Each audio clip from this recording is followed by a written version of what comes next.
down, you've always got a goal in sight, and the hardest thing when you keep playing well is to keep getting better, and that's why we respect them so much. They've been at the top for so long, and everyone sees it as an opportunity to play against the best team in the world and test themselves, and they time and time again keep coming up with the goods, so.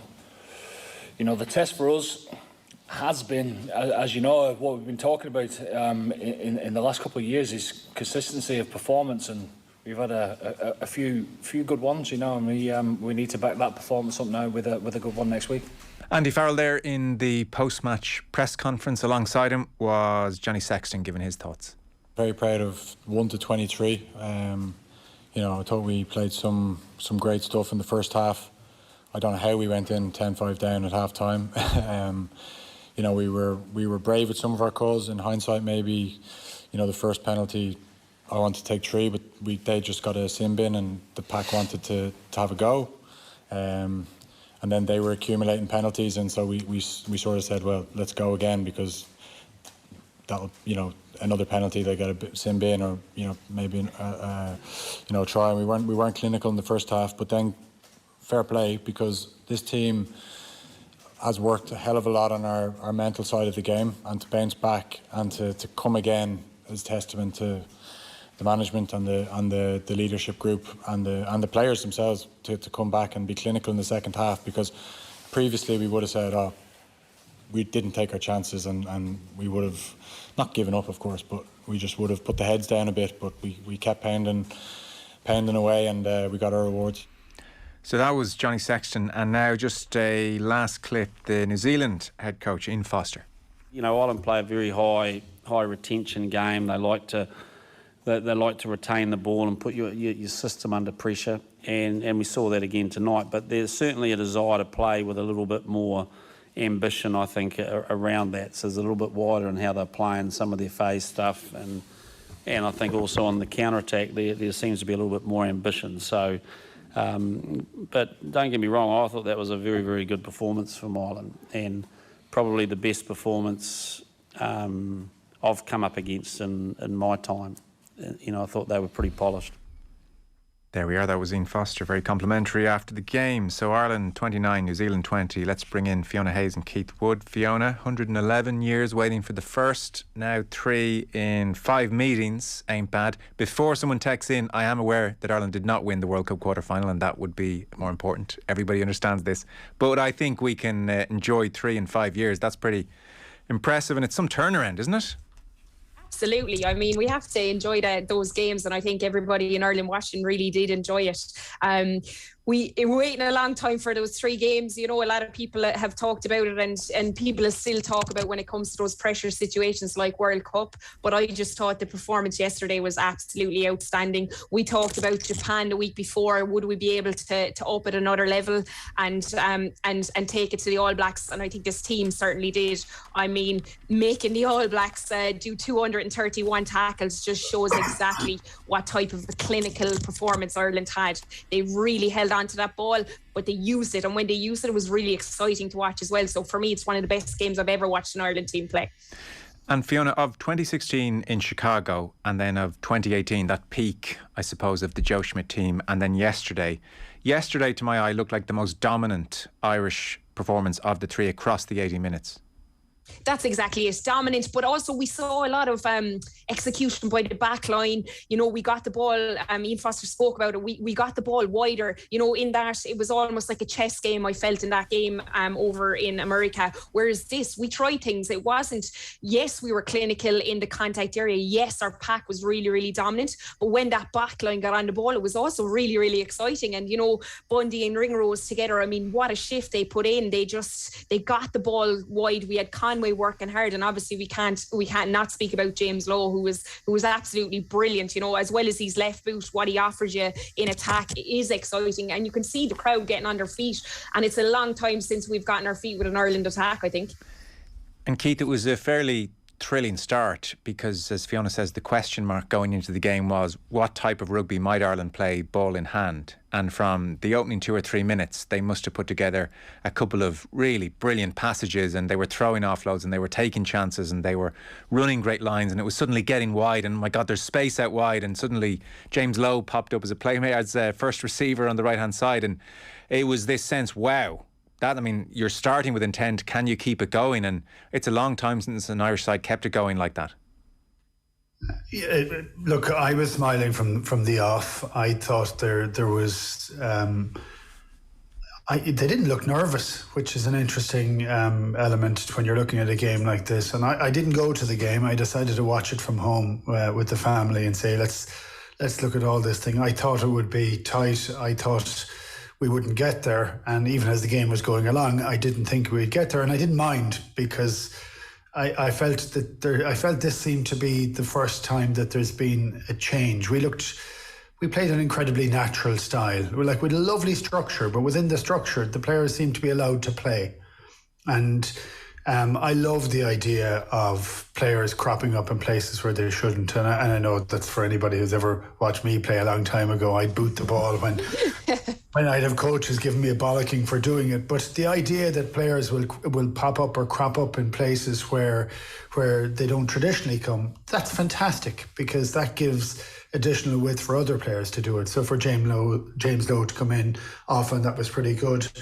But I felt as if the game wasn't as attritional on us. Like we were, I thought it was really well designed structure. Now I know Johnny got smashed a few times, and everybody's going to go and smash him, and we can't all win when he plays, because we know that that's going to be the case. But I actually thought the structure that was there had a lot of options to pop flat, to pull it out the back, to go through one of the front rows or through one of the other players, to pivot. It wasn't all based around Johnny Sexton. And again, I'll say, for times when we criticise him, that to have a game that's based entirely around a guy who's 36 and will be 38 in a couple of years' time frightened the life out of me, and has consistently done so. But this structure, I wasn't worried about Johnny at all, because he got smashed a few times. He can rub off those, he'll be fine. But I wouldn't worry for anybody else who goes into that system. It isn't based around one guy doing everything exactly perfect and calling the perfect call all the time. That can work, but if that gets unpicked, as we've seen in the past, we tend to disintegrate around it. I just want to see where this game plan goes, where this freedom goes, because this looks incredibly repeatable. And that's something that's I thought it was heartening from the first 5 or 10 minutes. I just said, this is just lovely. There's so many people that are making the decisions. And you could keep rattling through the names, and we should do as we go on this. But some of the players just looked incredibly comfortable. And that's a huge credit to them as a peer-driven group and a very player-centric game plan, I would have said, but also for the coaches that have managed to have a nice discipline that isn't prohibitive. I loved every single bit of it. Yeah. Bernard Jackman, Fiona, he, in his piece today, I was just reading it, and it rang true the way he described the opening minutes, because he said, well, there were the 20 offloads against Japan, so what were you going to see yesterday? He said, our first attack showed that this team was going to take the game to New Zealand. We found the 1-3-2-2 shape that Mike Catt has built perfectly, with some good passing and decoy lines from our forward pods. That allowed us to shorten their defensive line enough to allow Gary Ringrose put Jack Conan and Andrew Conway down the right-hand side into space. Next phase, James Lowe at first receiver, Sexton second playmaker. We quickly moved the ball to midfield, where Tyg Furlong punched another hole. He said the structure and skill set gives you the chance to play heads-up rugby, and this win will give us the flagship win that elite players sometimes need to really buy in and believe. And what Jackman is saying there is further to Keith's point. There's this structure which combines forwards doing their thing and backs out the back, and an array of options. And the timing was good and the alignment was good. And God, suddenly, I mean, when fellas are popping off passes and offloads, it's very difficult to defend against. And New Zealand, I mean, to their credit, actually held out on numerous occasions. But that structure, when you compare that to 2018 felt a bit like perfectionism, We all know our roles so inside out. We are going to go through this game and effectively not make a single mistake. We're going to give away 4 penalties, and perfectionism is going to see us through. And Joe Schmidt can somehow corral this group into something approaching perfectionism. Yesterday's not perfectionism. There are offloads which drop and mistakes happen, but there's a real sense of almost relentlessness about their drive to just keep going for it and keep doing it. And that is really different. This is different. Yeah, definitely really different. I mean, you can see their perfectionism in their carries, you know, in that tight contact area. They're still getting the little bits right, the footwork, the speed, where they're going. But it's exactly what you spoke about. It's that options. We have so many options. To say that, you know, a few years ago that you'd have a tight head prop being a playmaker, you know, it's not something you would have talked about in an Irish team, because we were drilled to play a certain way. Yeah, it worked for us. But if the skill set or the level on the day wasn't up to scratch, it was almost like there was no plan B. And we saw that in that World Cup. We didn't know where to go. Things weren't happening. Players sometimes weren't fit, you know, from injury or whatever, and people didn't slide into that system. But now, as Keith said as well, I mean, someone could come off the bench and go on there for Johnny. I know we talked about, you know, Carbery or other players, were they up to scratch? But with this system, there's so many playmakers. It's so exciting. They can come on as a 10. If they're kicking, and we saw Carbery come on, his kicking was absolutely on point, his confidence was up, but he was also free to roam around the place. Other people got into that first receiver, got into that decision-making place, and it was almost like he was playing stress-free, and that for me was really, really exciting. And, you know, as well, something that really kind of, that I love to see was, you know, Ireland have kicked the ball a lot in the past, but like meters carried, I think we had 827 meters carried in this game. All Blacks had only 500. That means we were winning those big, massive collisions, carrying hard, getting those meters. And against that, an All Black team like that, it's not very easy to get those meters, and they earned it on the day, but they earned it with heart, skill set, and also having so many options. The All Blacks defence system didn't know where they were going. There were so many options on all the time. It was brilliant to see. Really exciting rugby. Keith, why do you think Ireland won collisions? Look, I think the setup, look, I think there's a couple of things. One is the philosophy that they're playing under is different. It's freer. And actually, when you were asking the question of Fiona before, the word that was coming to mind for me was the players tended to play with a bit of uninhibited joy, you know. So because you weren't worrying about whether everything was going to be perfect, and so not everything was perfect yesterday, but the game was great, you know, and there's something in that as well. But when you have the setup of the players in a whole variety of different options, they weren't in the way. That was nice. Now, I think an awful lot of this was on the winning of the first collision. I think Jamison Gibson Park had a cracking game yesterday, and the philosophy was to go at pace, and he was able to do it. And that's something that's really important. But also there is the minute detail. And so like all of this comes across almost as a criticism of Joe Schmidt, and it actually isn't. So for me, this is a releasing of the reins of a level of attention to detail that Joe Schmidt has brought to this team, that I think is followed on by some of the coaches. There's elements of Paul O'Connell you can see in a lot of what the forwards are doing, how they're hitting the contact, how they're rolling away from contact, how if in defensively they roll away from making a tackle to be back in the line to push it out again. The tiny little things that you're moving in the right place just saves you half a second. Half a second can give you the space to give a try-scoring pass, or can put you into a defensive line to make certain that everybody feels secure around you. So for me, the reason they're getting over the gain line, and these are bugbears of mine. I was frustrated, and I played and toured with Mike Catt, and bloody he's an intelligent guy. He was an incredible game manager when he played. I was really frustrated. I've been really frustrated with him that we're not getting to see the skills that this guy has to have, and how come we're not seeing it, and getting frustrated with that. Well, I think we saw it now, and it comes to fruition. It is about getting that repeatable. Now, I think the style which is enough of players running from depth, so when they're getting the ball, they're going at pace. Yeah. Like 12 months ago, all the forwards were catching the ball, then running. Now there's a colossal difference. Now they'll say the speed of the ball makes it faster, a whole variety of different things like that. But so our mental attitude and our mental attention to detail yesterday, even with the mistakes, there was the freedom to make a mistake, but the attitude was excellent throughout. So what happens if we're not playing against the number one team in the world? What happens when we're playing against teams that are not bringing us to that emotional point? We have to get there anyway, because if you let your mentality drop a little, all those runs could be slightly overrun, or those passes may not quite go to hand, and you can open the door. So, like, for me, I'm just excited by it. I'm excited by a style of rugby that you knew that everybody in the ground was getting behind, because I can tell you everybody at home was. Yeah, I'm sure. And I suppose they would very fairly say last week we didn't play the number one team in the world and we still delivered, and it's enjoyable to deliver it.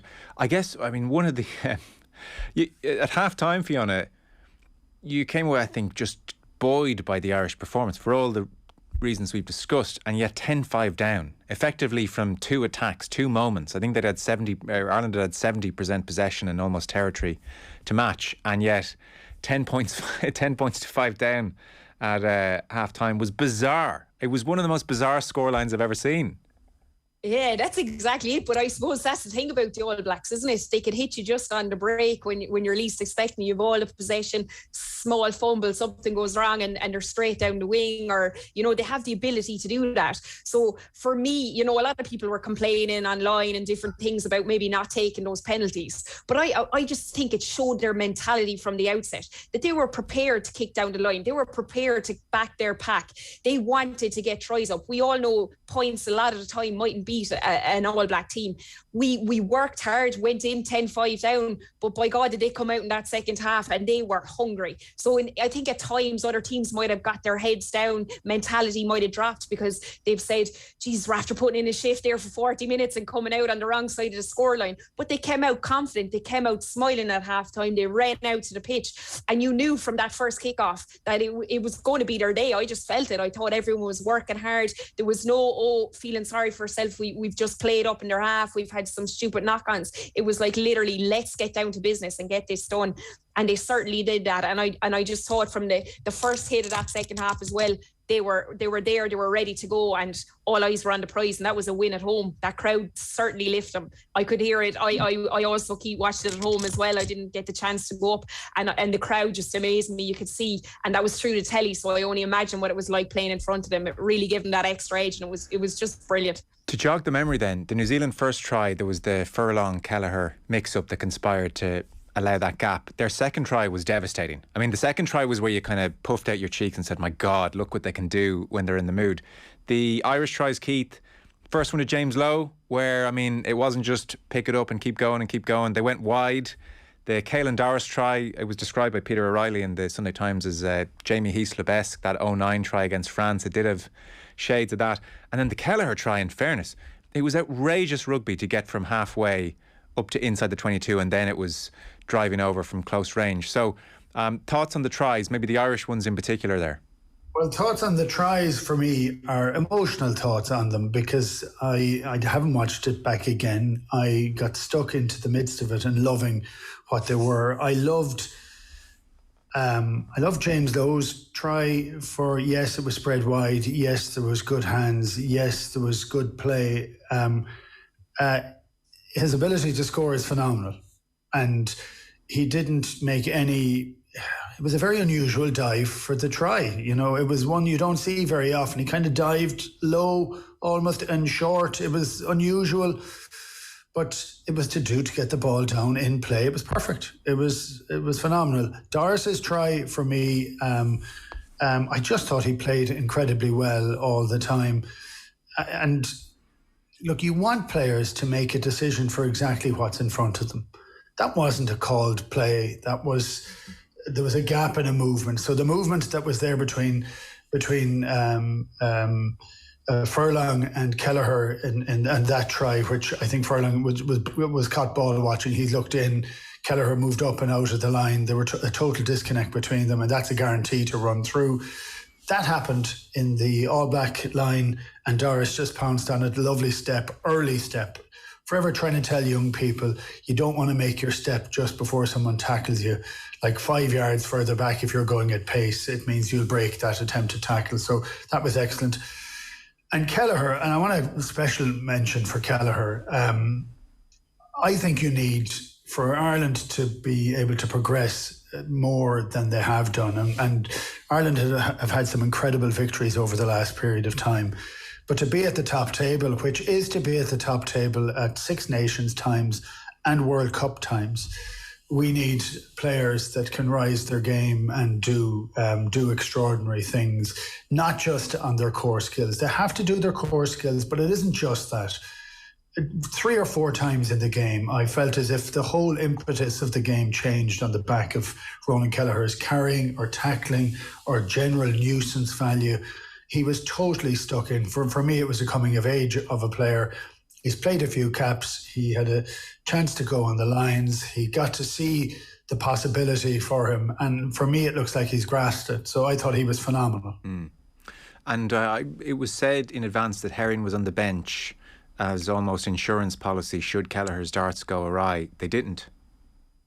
No, and it's funny because we had this discussion and I a few weeks ago, and I thought that's what they would do. They would have Herring there. But our future is Kelleher and Sheehan. And our future has to be to trust those to make an odd mistake, actually. And because we need them to get game time as much as they possibly can. And that's nothing against Rob Herring, who's been a very good servant for us. But when you're looking at those guys and the size of those guys and the impact and impetus they put into a game, they're the guys I want to see on it. I mean, I've been a little bit bemused by putting Andrew Porter, swapping him back over to Loosehead, but it's worked. Yeah. You know, I'm happy to say I'm wrong on that. I kind of like the idea of having another tighted in off it, but there was a chance of them not even taking off Tadhg Furlong yesterday. And why do we have to take off props after 50 minutes just because everybody else does, you know? But it's, I just thought there was a lovely balance to it. And, I loved the game. I'm laughing for this in that I haven't enjoyed a lot of rugby this year, and I've been a bit negative to it because I'm sick of the kick fest. Yeah. And I'm sick of seeing... this was an antidote to that Lions tour, that's for sure. Absolutely, yeah. And I'm sick of seeing players having to play to systems, and it isn't natural for them. So the other person I want to talk, sorry Fiona, I'm going to shut up in a minute. Yeah, you're funny. Fiona, you'll get used to this. Do you want to make a cup of tea? There's no pressure. I'm gone, I'm making my tea. But what I loved was, again, the system and the structure, that it seems to be very player-centric. And so when Joey Carbery comes off the field, comes onto the field, he doesn't have to do everything. He just has to fit into this nice, I'm not going to say an armchair, right? Because it isn't that. But he has options. It isn't all about him. It isn't about him trying to show that he has recovered his confidence or that his body is perfect. It's about him just to go and play. He's another member of the team that has to do it. I thought he kicked with unbelievable courage and we're worried his confidence could have gone and been knocked a bit more, but this is a natural way to play. He's the most natural player we have on the field. Yeah, suits him. Yeah, absolutely suits him. So I was thrilled for him as well. I really was. Yeah, just get him out of Munster, Fiona, and all that prescribed nonsense. Get him back home. Is that it? Is it? Yeah, no, listen. He looked comfortable. He did look comfortable. He looked stress-free when he came on, you know, other than whether he was going to take the kick or not. They were a bit dodgy in that HIA. Oh, yeah, that became a HIA pretty quickly, didn't it? Yeah, the ref, yeah. But look, he looked stress-free. There was no shackles on him. He was playing the game he wants to play. And, you know, there's been a lot of talk about him, but watch him coming on, nailing those kicks and seeing the smile on his face. I mean, that's what it's all about. You know, you want players playing like that. And he certainly is. So hopefully we'll start to see it down Munster soon too. Guys, stay with us. Short ad break. We're back with Fiona Hayes and Keith Wood in just a second. Rugby on Off the Ball. With Vodafone, official sponsors of the Irish rugby team. Team of us. Everyone in. Lunchtime Live. Tell me about Botox surgery. So I had fat taken from several areas of my body and transferred into my bum to make it more naturally bigger, so there's no implants or anything. And I just wanted to have a more rounded shape. So I had a BBL called Brazilian Bum Lift, which is so stupid because it's actually been pioneered by a German doctor, and it's not just Brazilians that have good bums.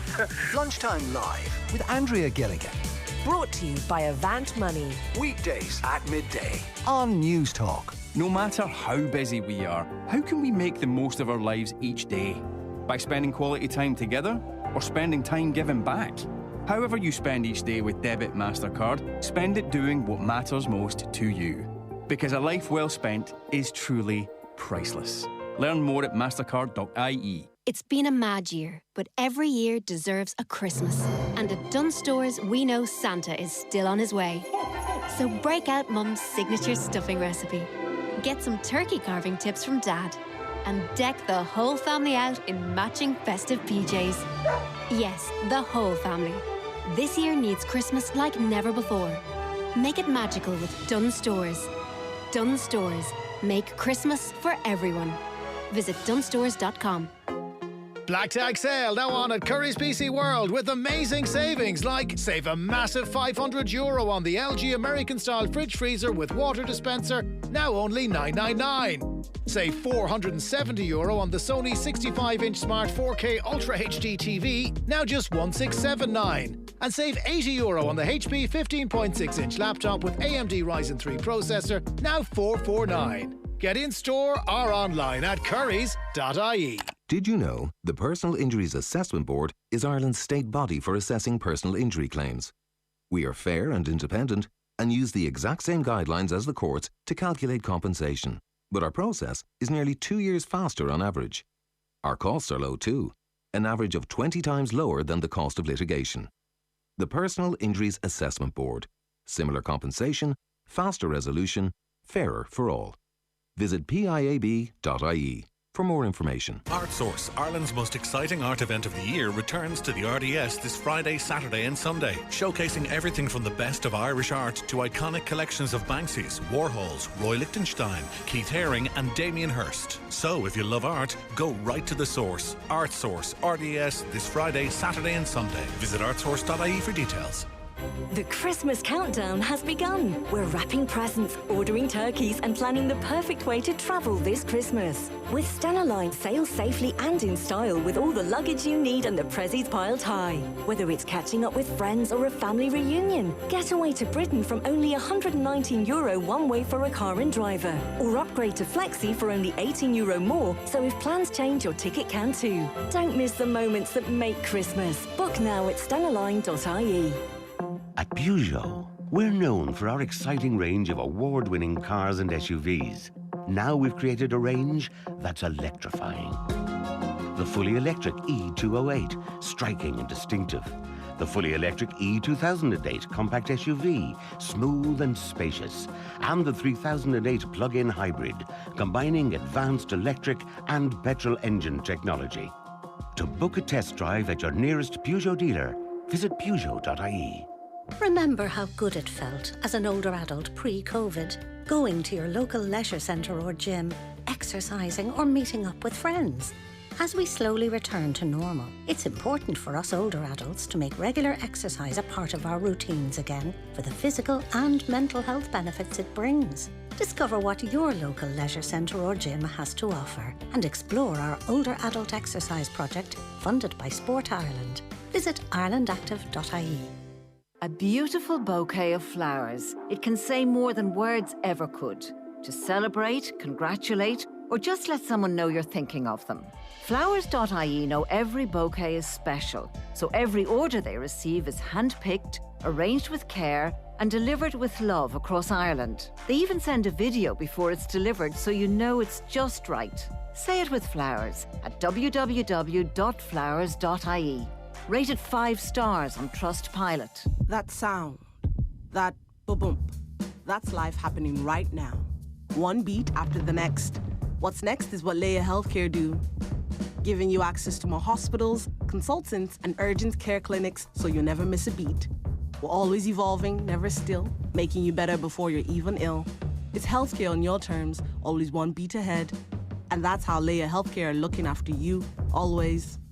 Insurance provided by Ellipse Insurance Limited, trading as Leia Healthcare. Leia Healthcare Limited, trading as Leia Healthcare and Leia Life, is regulated by the Central Bank of Ireland. Additional access is dependent on holding private medical insurance. Urgent care available to over 12 months. Consultants subject to their availability.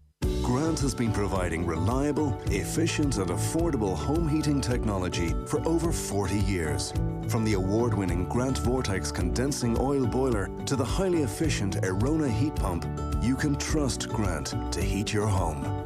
Think heating, think Grant. Visit grant.eu. Rugby on Off the Ball. With Vodafone, official sponsors of the Irish rugby team. Team of us. Everyone in. You're very welcome back. Fiona Hayes and Keith Wood with us. We are discussing Ireland 29, New Zealand 20.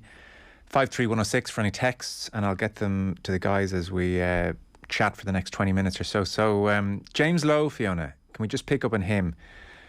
He was talking about the type of rugby generally, and actually it tallies with everything you and Keith are saying. He says, we're playing rugby the way it should be played. Tight shapes, connections out the back, boys wanting to be on the front foot, boys wanting to catch the ball on the line, little bit of footwork, get the hands free. We didn't play negative footy like the stereotype South Africa.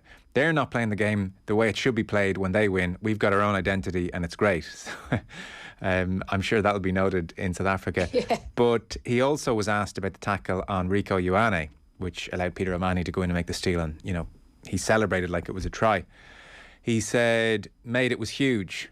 What you bollockses, he's talking about the media there, what you bollockses always get on to me about, I've been working on for the last 6 months. Hopefully you can abuse me for something else. Making that tackle felt better than the try, 100%. And that's what I told you I'd been working on, to be able to show it on the biggest stage. It's huge. So James Lowe and his re-emergence this November is maybe one of the more dramatic aspects of what Ireland have done, because I would say during the Six Nations, when he had a couple of defensive reads and bites in and it looked very, very frail, I think a lot of people would have said, look, it ain't going to work at international level for James Lowe because of the defence. So it's not to say he'll never make a defensive mistake again, but this has been a very interesting development, very welcome one, that he's back in and playing so well and trusted in these big games. What's your read on what's happened to Lowe here? Yeah, I think he's right to say everything he wanted to say there. He's just beaten the All Blacks. He's dead right.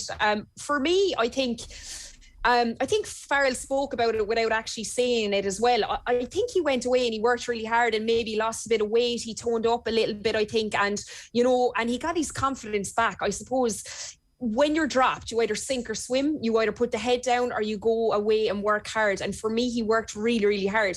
And Joe, you spoke about it. Those defensive reads could be a matter of seconds, but it's a confidence thing that will get you off the line and making you read that a lot better. If your confidence is low, you're doubting yourself sometimes in that defensive line about coming up and making those hits. And he was absolutely outstanding. I mean, we know what he can offer us with that left boot, but as a winger, you need to be one of the best defensive players on the pitch, because especially in space anyway, because you're defending that space and it can be quite hard if you're not a confident player. He worked in it. And I mean, what we saw, he put on a show for everyone. He stepped in as first receiver. He got across to other wings. He was putting in hits. He was cheering. He was confident. He looked like a guy that wanted to be there, and his energy and everything about him, watching him yesterday, was massive. And it was massive for Ireland for him to be there and being confident. So for me, he worked on those little things. We know what he can bring in attack. We know what his footwork is like. We know what his boot is like, but he's learned how to read the game. He looked sharper. He looked like he was confident. And I think that's the biggest thing. Yeah, Keith? Yeah, look, I thought that was a great tackle. It was a very good read and it was a good solid hit. I will say that I think the Irish team plays best when Ringrose is at 13. I think defensively he gives a higher sense for the players, and it doesn't matter for that minute or that line or that tackle, but it's the sense of consistency for the whole time, because there is often a large gap between 13 and the wing. And if there's any uncertainty there, it makes it very, very hard for the wingers. And I think our wingers have been a bit vulnerable, actually, for the last couple of years. And I don't know whether that's down to the setup that we've had defensively or with a lot of injuries that we had, really huge amount of injuries at 12 13. We've had different players playing within that space. But I would have said Ringrose actually had his best game for a very long time. I thought he was in everything. I thought he made phenomenal reads with it.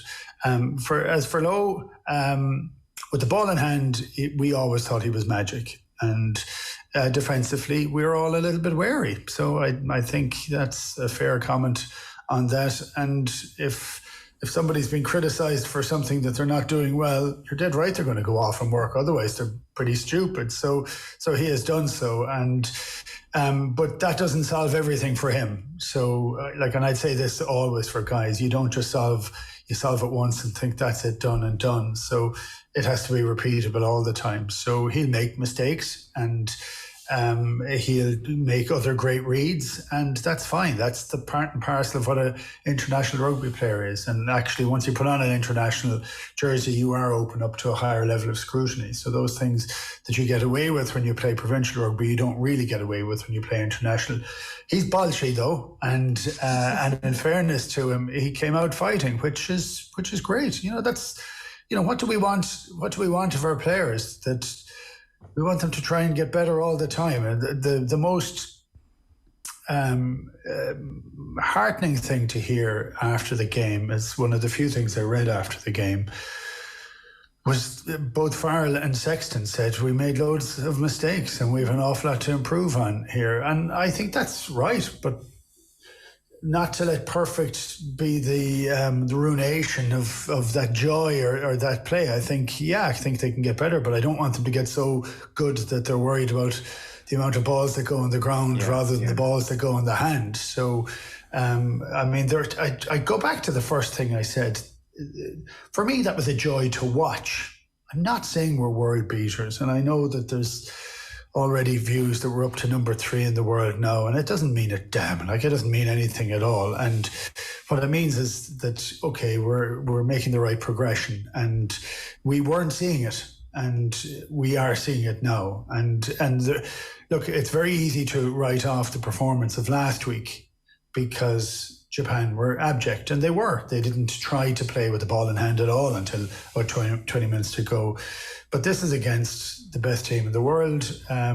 We outperformed them all over the field. We were not as accurate as we could or should have been at different times, but that didn't seem to affect us mentally. So for that, I would have said it was a fantastic start for something else to happen. And if they get better doing that all the time, well, I think we need to be watching this space, because for me, that has relit that joy of watching rugby again.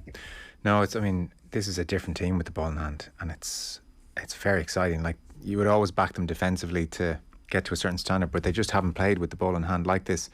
I guess, Fiona, to begin to bring the conversation to a close, the point will be made that New Zealand are at the end of a long tour and they're tired, and so we have to write this off as a touch of the November blues as they begin to wrap up. Now, at the same time, they all had a week off. They didn't play against Italy, and they easily put, record score against Wales in Cardiff. So, they weren't limping to the finish line either necessarily. Nobody else has managed to beat them, so there is that consideration. I guess this is so interesting now because, unlike 2018 felt like a build-up, steady progression under Joe, and like it was all building towards this peak. This is sort of November for me come a little bit out of nowhere. The English result notwithstanding, like it's just gone from 50 to 100 in no time here. There's the Six Nations upcoming. Not to discount the Argentina game, but there's the Six Nations upcoming, and then there are 3 tests in New Zealand. So come next summer, we could all be feeling very, very different. But how do you kind of put this into context? Like, is there much of a nagging voice saying at the back of your mind, I'm not sure about where New Zealand were yesterday either, or do you think we can get pretty excited about this and New Zealand were thereabouts? I think we can get pretty excited about it, because I think we should be focusing on what we are talking about. Myself and Keith are talking about the rugby Ireland played. So that was kind of the issue, in the past, is that we didn't know what type of systems, where if we wanted to play out in the wide channels, if they were offloading, we just couldn't tell what type of attacking system my cat had. So now we're after getting a glimpse of it. We know the capabilities. So for me, it's not even about New Zealand. People are excited at the type of rugby they saw on show against against the team that are ranked first in the world. Yes, they might have been a little bit tired, but there was a few changes as well from that Italy game, so they should have been fresh. They were in Dublin a week. They're a very confident team, always play confidently. We just didn't give them the ball, but we also attacked excellently. And I think that's where we're at. We're going to be in for a massive test in the summer, but it's going to probably be the best thing for this Irish team is to face those few tests. And you'll see then exactly where we're at a year out from the World Cup. And that, there's no one to get too excited about this, about the next World Cup. People are obsessed with, can we get past the quarterfinal? Can we get past the semi-final, etc. But I think for me, seeing the style of rugby that was being played, the clinical display, the smiles on their faces, the offloads, just how they gel together and backed one another on the pitch, in their carries, in that set piece. I mean, for me, Andrew Porter on that pitch for 75 minutes, making a tackle or making a ruck over in the corner. I think Peter O'Mahony put in a big tackle. He to belt over there. That's what you want to see. You want to be seeing that at this stage, and we can constantly build on that. We know our defence, but we've now seen a glimpse of what we can do with an attacking backline, and I think that's where the excitement is at. Yeah.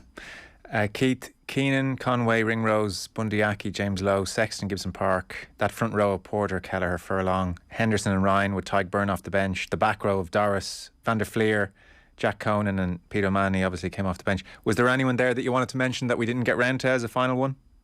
I'll go for one because we haven't mentioned New Zealand at all. I actually thought the best player in the field was TJ Perenara. I thought he was phenomenal. Right.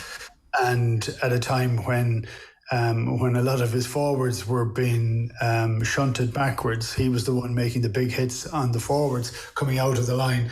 I will say that particular type of defensive work off a 9, which runs into the back line, is always on side, but decides to run as a kind of rogue guy out ahead of the line to make the hit, is something I'm a huge fan of because it can suddenly turn defence into attack very quickly. I thought he was phenomenal, actually. It was, not knowing, getting close to halftime or after halftime, I'm saying there's the man of the match there, because so.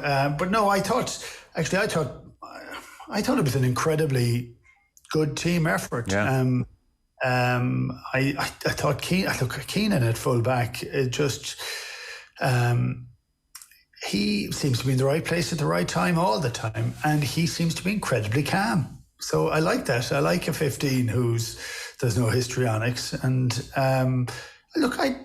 it was a joy to be a rugby fan yesterday, and for anybody wanting to criticise the joy of beating New Zealand, let them, because I don't think we'll ever change them. But for me, it was just lovely to watch. No, it was lovely to sit down. I watched it with my 3 boys and Nicola, and just sitting, and we're just all excited for the fact, wow, did you see that? And we're all finding different things to be excited by, and isn't that what the joy of rugby is about? No, 100%. You can watch Ireland play like that forevermore and be happy, win, lose or draw. And look, there'll be certain people, if Ireland were to win the World Cup playing that way, they would say, well, look, it wasn't a good World Cup. As World Cups go, it wasn't a great standard. So there's naysayers. I mean, that was just brilliant performance on a given day. There's a message in here which has caught my eye. Best of luck to Fiona in her MMA fight this evening. I was delighted you brought that up.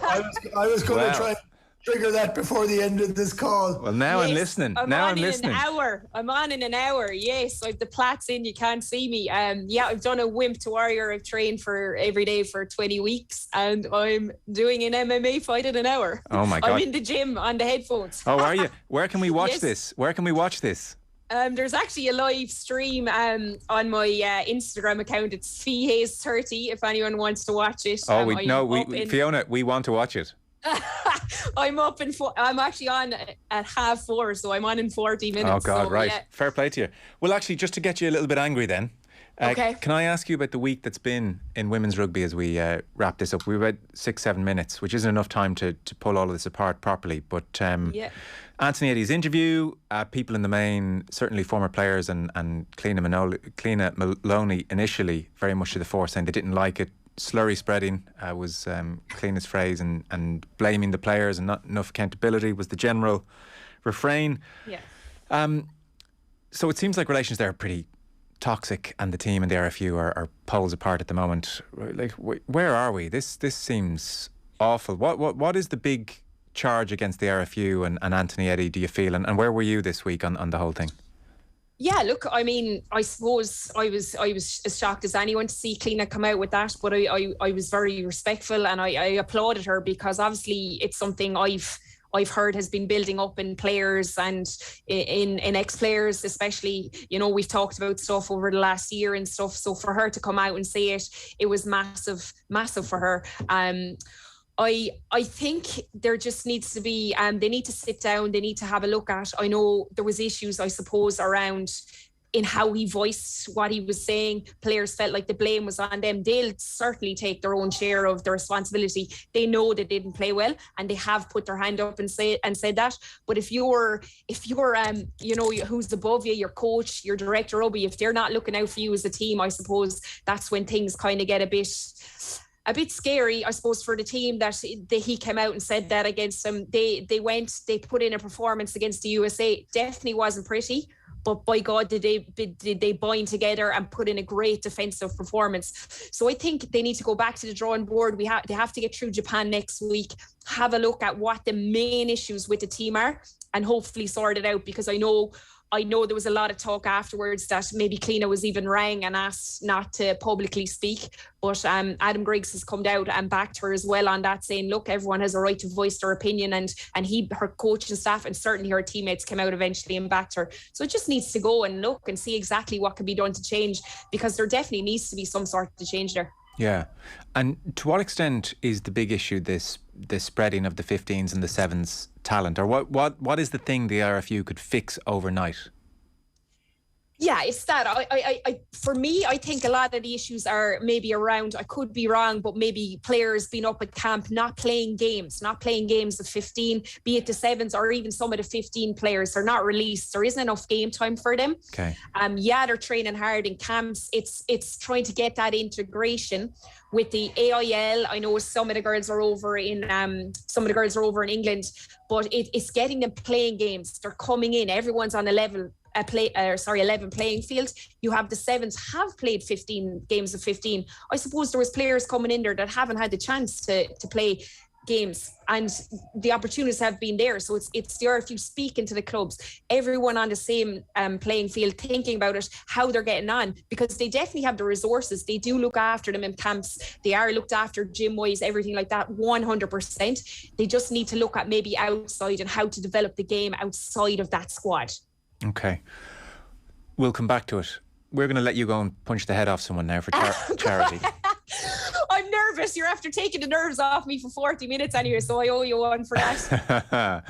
Well, listen, best of luck. I mean, geez. Thank you. Yeah. And I'm looking at my phone. I think my Instagram, I'm getting a load of followers now, so I'm even more nervous. There's probably going to be people tuning in. I mean, look, I'm detracting from Off the Ball's audience in the next hour. What's your Instagram as well for people who want to watch Fiona Hayes in a scrap? It's Hayes30. That's it. Right, okay. I can see Keith Wood reaching for the phone as we speak. Oh, God. I know, I was looking at Keith's face when they were talking about that Brazilian bum lift earlier. It was a bit on the break. I was thinking I could do one of them for this fight anyway. Keith Wood, thanks a million. Brilliant. Good luck, Fiona. Give it Thanks, Keith. Nice one. Thanks, guys. No, well done. Thanks a million. It's for charity, by the way, everyone. We should add that. So do get involved. Fiona Hayes there and Keith Wood. Our rugby coverage with thanks to Vodafone, sponsors of the Irish rugby team. There'll be lots more in the rugby tomorrow on OTB AM from 7:30. And then tomorrow evening, Brian O'Driscoll is going to be with us on the radio as well. So keep an eye out for all of that. Our rugby coverage is with thanks to Vodafone, sponsors of the Irish rugby team of us, everyone in. On a separate point, Golf Weekly is available on otbsports.com/Golf Weekly, and we're available on Patreon as well. This week we're bringing some of our listeners to K Golf World for some